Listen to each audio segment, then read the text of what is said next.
Час новин на телеканалі АТР. 19 січня, 1057-й день анексії Криму. Ви дивитеся «Заман». У студії Ескандер Маметов. У цьому випуску. Барак Обама заявив, що Росія має припинити агресію в Україні. Неприпустимо, щоб великі країни виходили за свої межі. У Севастополі величезні черги до аптеки. Нету лекарств на линче, вообще нет. Кримчани потрапляють у ДТП через занедбаний стан доріг. Будем подавать в суд, потому что машина новая. Анексований Росією Крим повернуть Україні. Таку думку висловив президент України на Всесвітньому економічному форумі в Даосі. Петро Порошенко раніше говорив про те, що надання Україні безвізового режиму з країнами Євросоюзу є важливим елементом мирного повернення Криму і Донбасу. У мене немає сумнівів, немає жодних сумнівів, адже це українська територія, і там живуть українські люди, і це грубе порушення міжнародного законодавства. Але ми не хочемо війни, ми хочемо вирішити все на дипломатичному рівні. 2 дні тому ми подали чергові 2 позови до Міжнародного суду ООН щодо тероризму та дискримінації з боку Росії.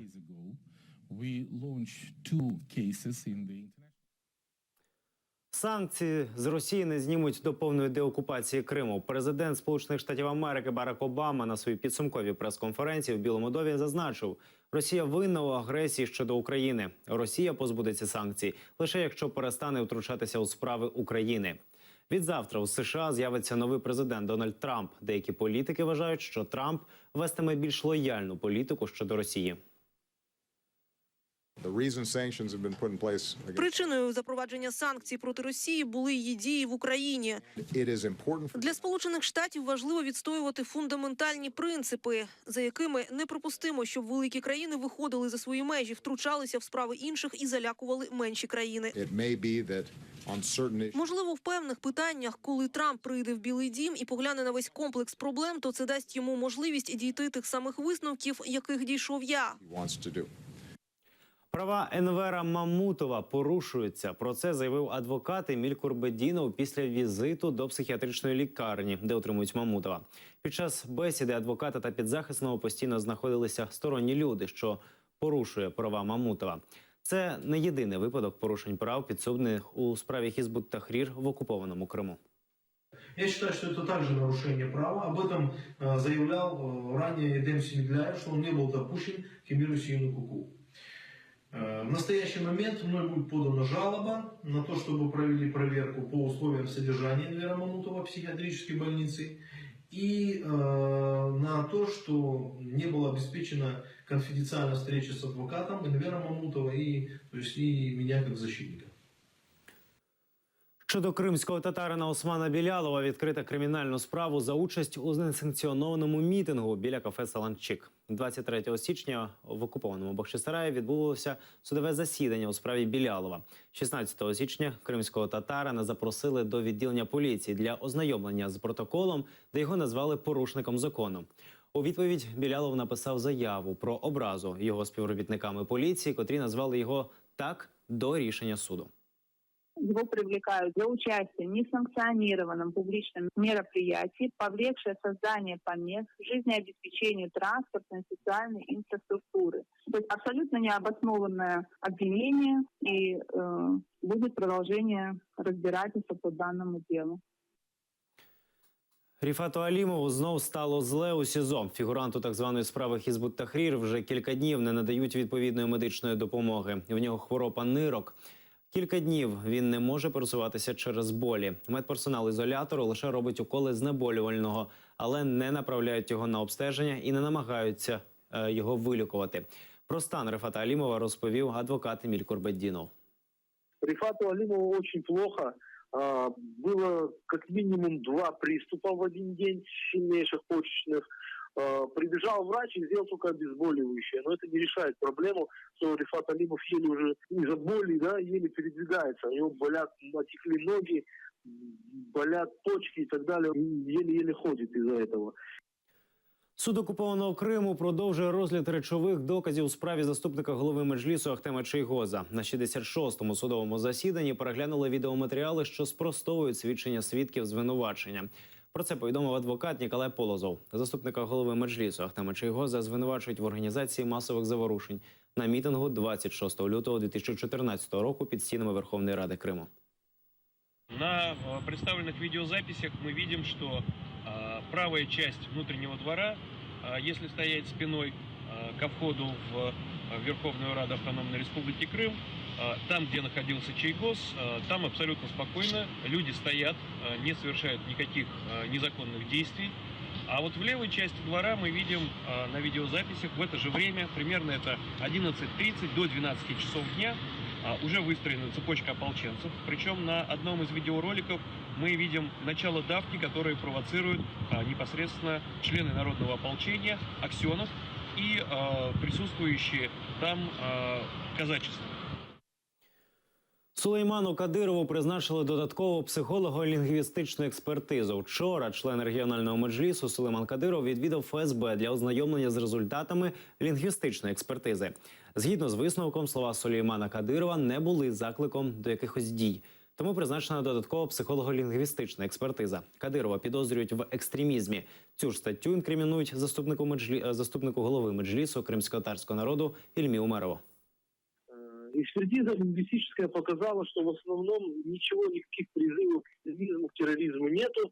Вот из 5 вопросов, по-моему, один там положительный, остальные, то есть в пользу Сулеймана Кадырова. Весь этот материал направлен теперь на комплексную психолого-лингвистическую экспертизу, и уже по результатам можно будет судить о том, что будет дальше. Закончится следствие или будет продолжаться.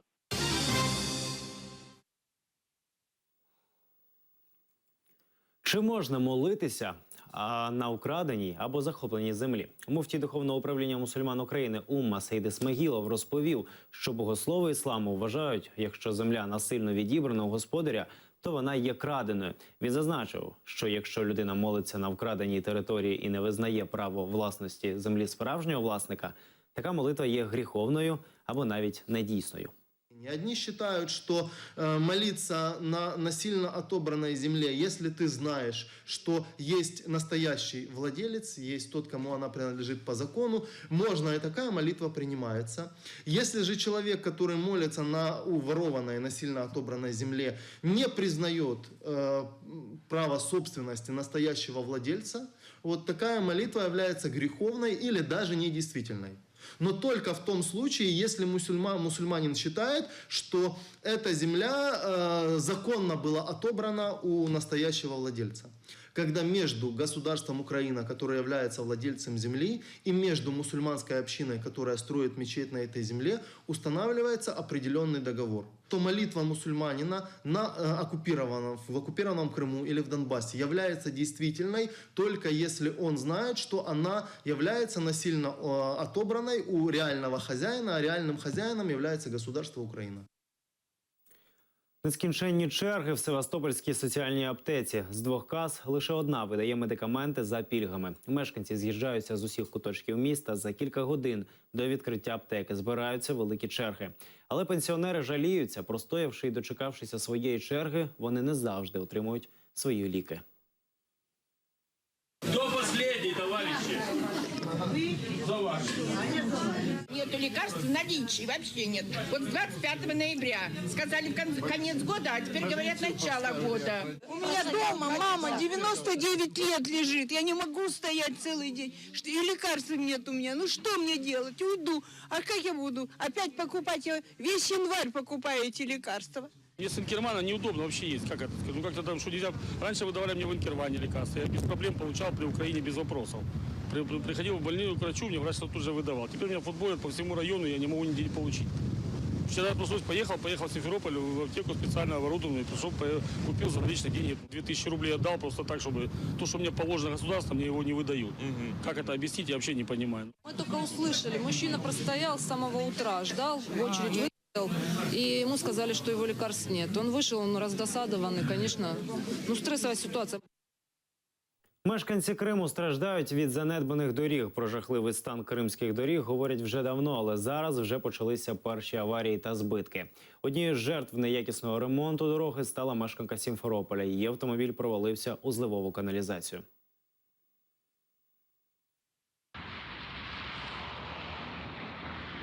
На улице Буденного Мерседес провалился в эти ямы. На проспект Победы.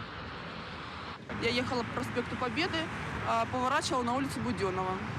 Передо мной ехало еще 2 машины.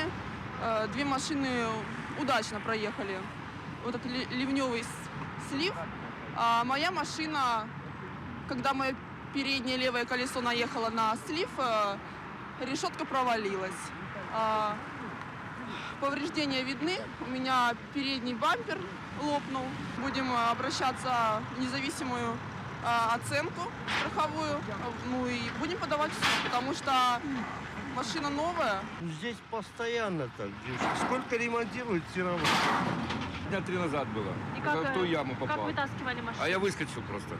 Попал и вылетел. И много машин здесь побывало, не знаете? Много. Говорят, около 20 штук. До этого было получше. Это сейчас уже разбили. Да что тут говорить? Да, что тут говорить? Ее сделают сейчас. Вот если вы хотите, сейчас уже дано задание, сейчас ее в течение, может, пару дней сделают. Лідери незаконних ЛНР та ДНР поклали квіти до пам'ятника Богдана Хмельницького в окупованому Криму. Ігор Плотницький, Олександр Захарченко разом з окупаційною владою Криму долучилися до святкування 363-ї річниці Переяславської ради. Під час своїх промов ватажки бандформувань відзначили значний внесок Богдана Хмельницького в історію відносин Росії і України. 363 года назад наши предки собрались и сказали: нет, хватит.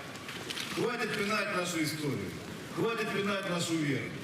Хватит издеваться над нашими матерями и женами. Хватит заставлять нас забывать о том, что мы русские. 363 года назад они смогли это сделать. Они взяли и объединились. Очень знаменательно, что сегодня мы собрались именно возле памятника Богдана Хмельницкого.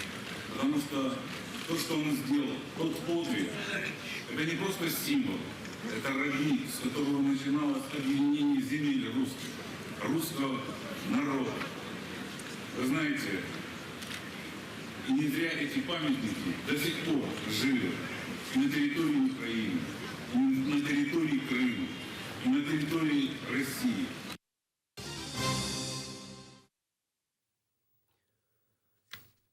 Крим здали ті, хто залишився при владі і намагається судити мене, заявила народний депутат України Надія Савченко. За її словами, обіцянки повернути Крим є такими ж брехливими, як і обіцянки завершити АТО на Донбасі за кілька тижнів. Позавчора Савченко заявила, що повернути півострів можна тільки віддавши Росії Донбас. Після цього багато політиків висловилися проти Надії Савченко. Крим здали в 2014 році. Якраз ті люди, які зараз залишаються при владі, які говорять дуже гарні пафосні речі і які зараз мене намагаються судити. Ви знаєте, я люблю Україну. Я за її територіальну цілісність. Я не за руський мір по всьому міру. Це всі новини на цей час. Дивіться наступний випуск «Заман» з Софією Абляєвою за 2 години. Будьте ЗТР. До побачення.